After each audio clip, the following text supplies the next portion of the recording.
bienvenue dans votre émission, La Réunion Lélade,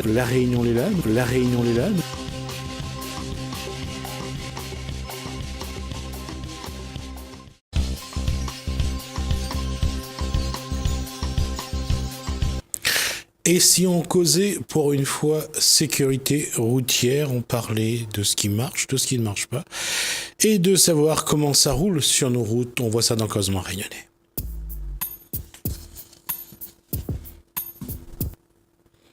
Jean-Michel Boyer, bonsoir. Bonsoir. Laurent Lamel, bonsoir. Bonsoir. Vous avez un point commun ? Oui, nous sommes tous les deux moniteurs. Ah, je pensais aussi, j'allais dire, vous étiez deux garçons. Aussi. Aussi, Alors, oui. question aujourd'hui, on roule bien sur les routes de la Réunion ou pas ? Oui, je pense qu'on roule bien. Après, on peut toujours faire mieux. C'est-à-dire que chacun s'efforce à faire des efforts. On va gagner en qualité et il y aura moins d'accidents.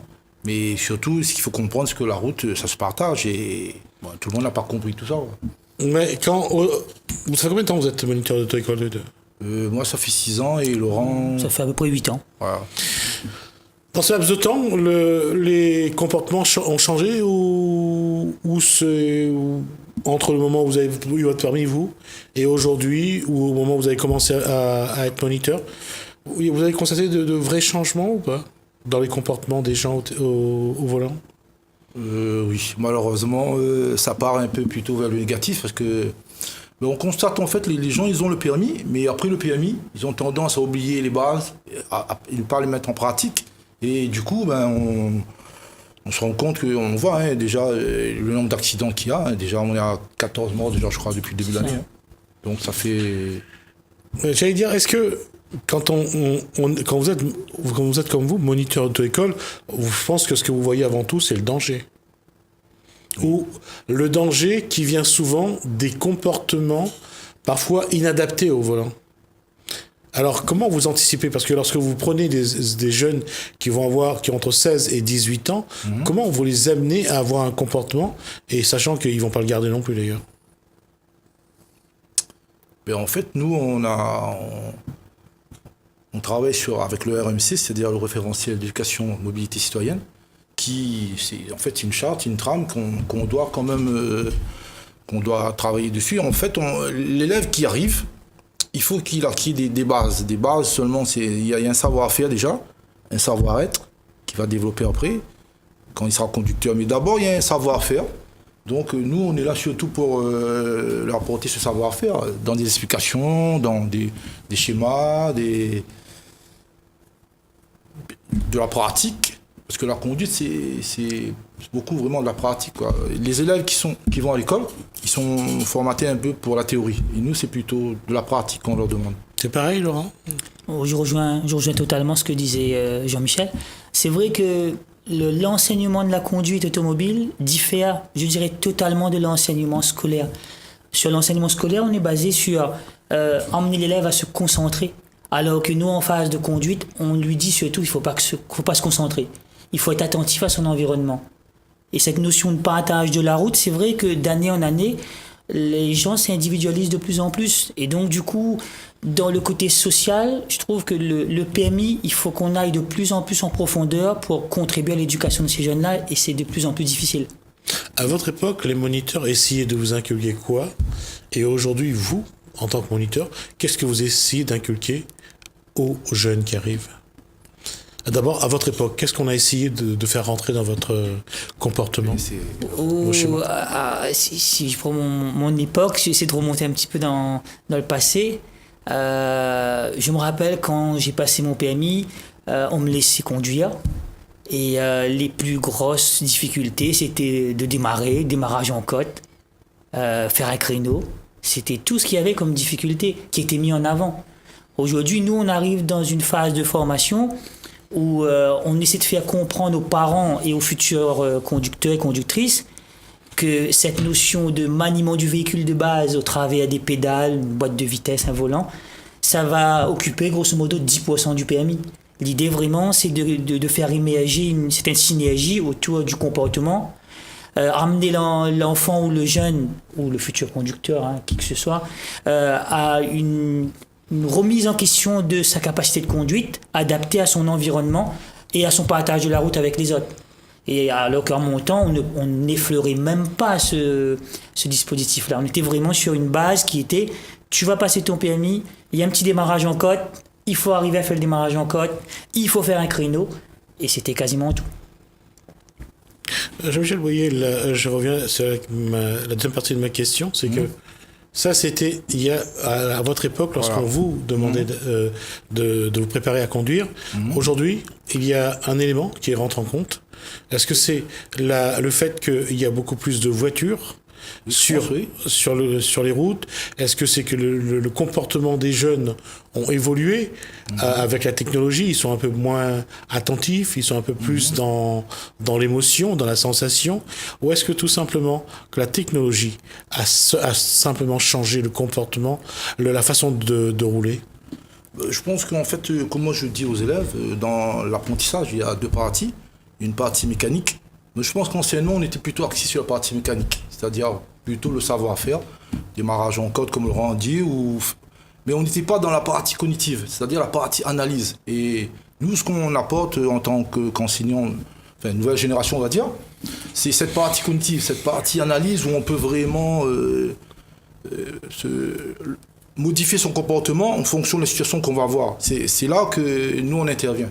Donc ça nous demande peut-être un peu plus de connaissances, mais on insiste vraiment sur cette partie cognitive peut-être qu'on n'a pas, malheureusement, peut-être qu'on n'a pas eu, on a développé peut-être avec le temps. Nous, je pense qu'on était resté un petit peu sur la partie mécanique, c'est-à-dire conduire, mais pas forcément réfléchir, analyser. Et aujourd'hui, est-ce que l'évolution technologique complique l'apprentissage ou pas? Ou bien la pédagogie? Oui, je pense que en fait, les jeunes, comme les voitures de maintenant, sont très équipées. Il y a beaucoup d'aides à la conduite. Mais ils ne comprennent pas que en fait, c'est le conducteur qui va agir sur les commandes. Ils ont tendance à aller un peu au-delà des limites parce que les voitures sont équipées de SP, d'ABS et tout ça. Ils veulent tester vraiment les limites, chose que nous, on n'avait pas avant. Peut-être c'est une bonne chose. Quand on n'avait pas ça avant, on restait prudent. Maintenant, les voitures, on prend les nouvelles voitures, il y a beaucoup de technologie, il y a trop de technologie. Donc, du coup, ils se croient un peu invincibles. Ils croient qu'en fait, ils se projettent un petit peu peut-être dans un jeu ou dans une fiction. Donc, ça ne reflète pas vraiment ce qu'on attend d'eux. Avant, il y avait quelque chose qui a changé, c'est-à-dire aujourd'hui, c'est le nombre de voitures sur la route. Aujourd'hui, la vitesse ne cesse de diminuer au volant. À votre époque, je pense que dépasser le 200, c'est quelque chose que vous vous amusiez à faire parfois, non? Oui. On va le dire à la télé parce que ça se dit pas et ils sont moniteurs. Donc, on va pas répondre à cette question. Joker. Donc, je disais qu'avant, on faisait des pointes sur la route. Et je le dis parce que moi, je me suis amusé à le faire à l'époque. Quand on a 22 ans, 23 ans, on est au volant et que la route est libre, surtout. On s'amuse à le faire. On s'amuse. Après, il y a aussi toutes les conséquences que cela entraîne. Et aujourd'hui, surtout, ne plus le faire parce qu'il n'y a plus de place et que ça sert à rien de rouler vite aujourd'hui. De toute façon, tous les 100 mètres, ça s'arrête. Donc, c'est pas la peine d'avoir une voiture pour rouler vite. Il faut juste avoir une voiture pour se déplacer. Est-ce qu'il n'y a pas une frustration? Pourquoi aujourd'hui on n'a jamais demandé à brider les voitures à 90 km/h ou à 130 en métropole, puisque à 130 sur les autoroutes, je crois qu'on a encore droit, ou à 110 à La Réunion, parce que sur les quelques 4 voies qui nous restent, on a droit à 110 sur certaines portions. Pourquoi on ne bride pas les voitures finalement? Bon, moi, je vais vous donner mon approche. C'est souvent, nous, quand on parle de formation professionnelle, notamment dans le cadre du PMI, on parle d'homéostasie du risque. L'homéostasie du risque met bien en évidence cet effet humain qui dit que, voilà, en exemple, donnez-moi une échelle 2 fois plus grande, je vous montrerai 2 fois plus haut. Donnez-moi une route 2 fois plus droite, j'irai 2 fois plus vite. Ça revient bien sur un élément qui est en rapport avec le comportement. Je peux avoir un couteau qui coupe énormément, donc du coup, si je vais m'amuser à prendre plus de risques à jouer avec, le risque de me couper et de me faire très mal va être plus important. Le bridage de la voiture en elle-même, je pense que ça ne changerait pas forcément grand-chose. si ce n'est peut-être une approche où quelqu'un qui achèterait une Ferrari bridée à 90 km/h, commercialement parlant, il ne serait pas tenté de l'acheter. Sur un effet purement, je dirais, économique. On lui laisse la part du rêve et du fantasme. Je pense qu'il y a la part du rêve et du fantasme, et au-delà de ça, il y a la part aussi du comportement qui dit, voilà, j'ai ma voiture qui peut rouler très vite, mais je connais mes limites, et je ne vais pas me retrouver à prendre des risques au-delà du possible. Et là, je pense que c'est la qualité humaine qui doit être mise en avant. C'est un petit peu ce qu'on essaie de faire dans les formations de base ou les formations post-PMI. C'est de remettre la personne face à ses obligations et face à sa vie en lui disant, voilà, tu es père de famille, tu as une voiture qui roule vite, qu'est-ce qu'on décide? L'un ou l'autre. Et souvent, l'humain est capable. Le choix lui appartient. Le choix lui appartient. Et moi, je dirais que l'humain aujourd'hui, et c'est ce qui rend extraordinaire notre formation, notre métier, c'est que chaque individu en formation sera unique. Sera unique, avec une vision unique, avec une approche unique. Et l'aider en fonction de ses difficultés, c'est un challenge à chaque instant. Et c'est vrai que moi, je crois énormément en l'humain et je suis persuadé que on aura toujours besoin d'un humain. Un robot ne peut pas faire le travail d'un humain en entièreté, il y a toujours besoin de l'humain. Et derrière, il faut miser sur l'humain. Je pense qu'au niveau du PMI, on est bon. Je crois qu'on est à 3259 tués sur la France en général pour l'année 2018. Ce qui est énorme parce qu'il faut se rappeler que dans les années 80, ce chiffre était à 13 000 par an, sachant que la population était encore en dessous de 50 millions. C'est ça. Et on a un chiffre qui est quand même relativement bon. Ça veut dire que les moniteurs auto-école ont fait du bon travail, les forces de l'ordre ont fait du bon travail, toute l'équipe a bien travaillé. Il y a encore de l'évolution. C'est sûr. Sur ce point-là, je pense qu'il faut rendre hommage et justice aux forces de l'ordre parce qu'ils n'étaient pas s'ils n'étaient pas là sur la route, je pense qu'il y aurait eu beaucoup plus de conneries. Je pense, oui, il faut de la prévention, déjà au départ, mais après, si la prévention ne suit pas, malheureusement... Pas seulement la prévention, je veux dire, la peur du gendarme, c'est quelque chose que nous, notre génération... Oui. Bien sûr. Peut-être justement, la nouvelle génération a un peu peur, moi, du gendarme en même temps. Donc, il y a ce côté aussi, prendre le risque, mais surtout, aller un petit peu à l'encontre de tout ça, ce qui est interdit. Braver l'interdit, peut-être se surpasser ou... s'exprimer de cette façon, c'est pas forcément une bonne chose, mais on voit que les jeunes, ils prennent beaucoup de risques. Et il va nous rester 8 minutes de discussion. Mais Maxime, qu'est-ce que vous, en tant que moniteur aujourd'hui, vous avez envie d'apporter à la sécurité routière? Comment vous voulez apprendre aux jeunes à bien se comporter au volant, à respecter l'individu, à partager la route? Comment vous voulez vous y prendre pour ramener votre part déjà parce que vous êtes moniteur d'auto-école, mais en même temps parce que vous sentez responsable également de cette sécurité routière? En fait, nous sommes moniteurs et nous sommes aussi IDSR, c'est-à-dire Laurent et moi, on est plusieurs. DSR, ça veut dire IDSR, intervenant départemental de la sécurité routière. On est une cinquantaine.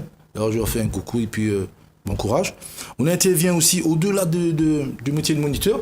Nous, on va un petit peu plus loin, Laurent et moi. On va aussi, les autres aussi, on va dans les centres de formation, dans les écoles, dans les lycées, dans les prisons.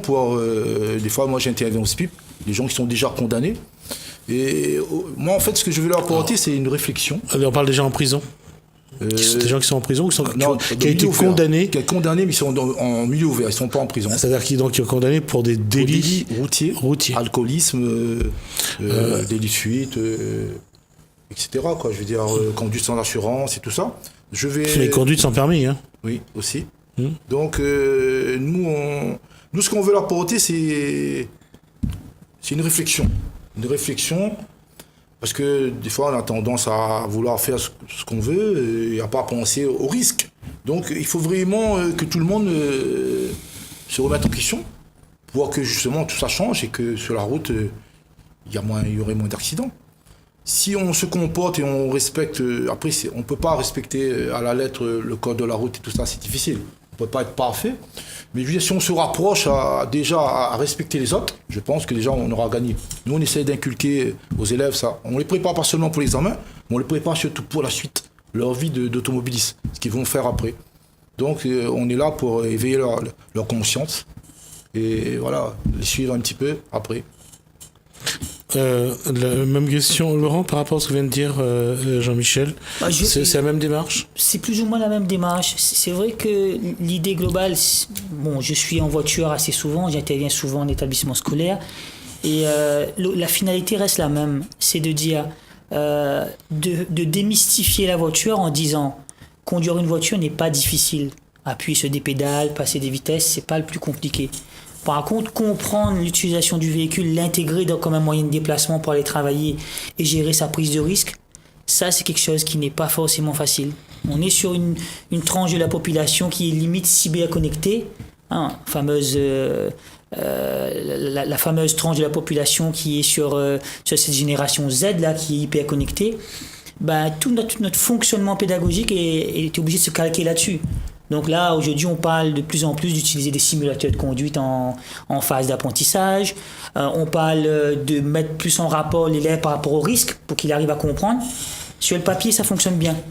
Par contre, en face à face, pouvoir faire comprendre à un jeune c'est quoi le risque.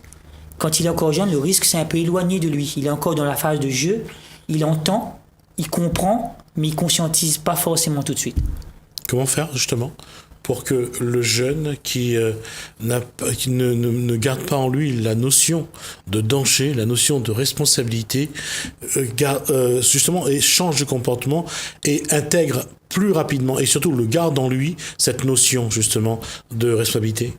On va insister, on va l'amener vers ça, parce que, comme je disais tout à l'heure, c'est surtout après le permis. Avoir le permis, c'est juste une autorisation administrative de conduire. Mais comme Laurent il signalait tout à l'heure, en fait, il faut qu'il intègre ça dans sa façon de vivre. Conduire, c'est aussi... Vous êtes des entreprises, vous avez l'urgence économique, vous avez la nécessité économique entre le nombre de personnes qui viennent payer des cours, qui vous apportent vos recettes, et de prendre le temps pour leur apprendre la bonne conduite, la conscientisation. Vous avez le temps? Vous allez pouvoir trouver cet équilibre-là? On le cherche toujours, cet équilibre. C'est pas facile à trouver, mais on s'efforce de le faire. On s'est engagé à le faire. Je veux dire, en passant le brevet de moniteur, on s'engage déjà vers ça. On sait ce qui nous attend. C'est pas facile, mais justement, c'est très difficile d'équilibrer tout ça. C'est pas facile. Chaque élève, comme disait Laurent, est unique. Donc, à chaque fois, il faut trouver quoi lui apporter au bon moment. Et voilà, c'est un peu d'éducation qu'on fait en même temps. Je veux dire, c'est assez vaste, mais bon, pour l'instant, je pense qu'on y arrive et on va continuer. Et après, il y a les nouvelles technologies qui vont arriver, qui vont peut-être nous aider. Et voilà, je pense que tous les jours, le challenge, c'est justement essayer que l'élève qui sort du cours a retenu quelque chose et qu'il soit conscient de ce qu'il attend après, dans son avenir proche. C'est vrai que moi, je pense que de mon côté, il y a un accompagnement très important qui doit être fait au niveau des familles. Notamment l'importance sur la conduite accompagnée, qui est un très très très très bon produit dans le cadre de la formation à aller sur la route. Les familles qui s'investissent là-dedans et qui jouent le jeu, pour la totalité des jeunes qu'on a eu nous de notre côté, c'est des jeunes au bout de 2 ans qui se sont retrouvés très épanouis sur la route et très épanouis dans leur vie de tous les jours. Et là, pour répondre à votre question, moi je dirais, comment y arriver tout seul? Difficile, très difficile. Par contre, si dans sa formation au PMI, la famille est intégrée et prend des nouvelles, pose des questions aux jeunes et participe concrètement, à plusieurs on y arrive. Mais le parent qui se dit, voilà, j'ai déposé un chèque à l'auto-école a fait le travail, c'est très compliqué. Parce que on doit apprendre à un jeune à se déplacer en étant dans un équilibre de partage avec les autres, mais partager avec les autres, c'est déjà partager dans sa vie de tous les jours. Si à la maison, déjà, il est scotché sur son téléphone et qu'il ne partage pas, il ne va pas s'arrêter pour un piéton sur la route. Donc il y a un travail de fond qui doit être fait et avec les familles, ça peut fonctionner, je pense. Donc finalement, le schéma de comportement c'est une continuité lorsqu'il est au volant, finalement. C'est exactement ça. C'est exactement ça. Le PMI, moi je dirais aujourd'hui, c'est un PMI social. On devrait l'appeler PMIB social, parce que derrière, c'est un moyen de sociabilisation avec les autres. Et si on n'a pas cette sociabilisation-là, c'est très compliqué aujourd'hui pour dire je vais t'apprendre à partager la route avec les autres, mais il faut déjà avoir des prérequis où je sais que il y a des choses que je peux faire, il y a des choses que je ne peux pas faire. J'ai mes limites, les autres ont leurs limites et on va collaborer, on va cohabiter ensemble. D'accord. Il nous reste 30 secondes. Jean-Michel Boyer, comment faut-il regarder l'avenir de tout ce qui est la conduite? Je pense que, comme je disais, il y a des nouvelles technologies qui vont nous aider. Je pense qu'on n'aura pas trop le choix, et notamment le simulateur, la boîte automatique, c'est des outils pédagogiques qu'on sera obligé d'utiliser et qui va nous aider vraiment à arriver à notre finalité, c'est-à-dire à préparer des automobilistes plus sûrs sur la route et sûrement réduire le taux de mortalité.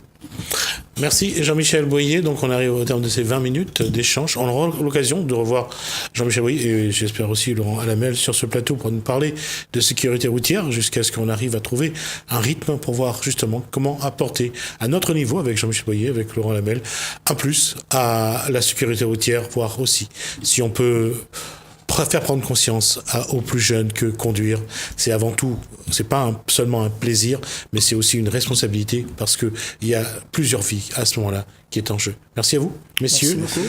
Merci à vous de nous avoir suivis en tout cas. Bienvenue dans votre émission. Bienvenue dans votre émission. Bienvenue dans votre émission. La Réunion Les Lalles. La Réunion Les Lalles. La Réunion Les Lalles.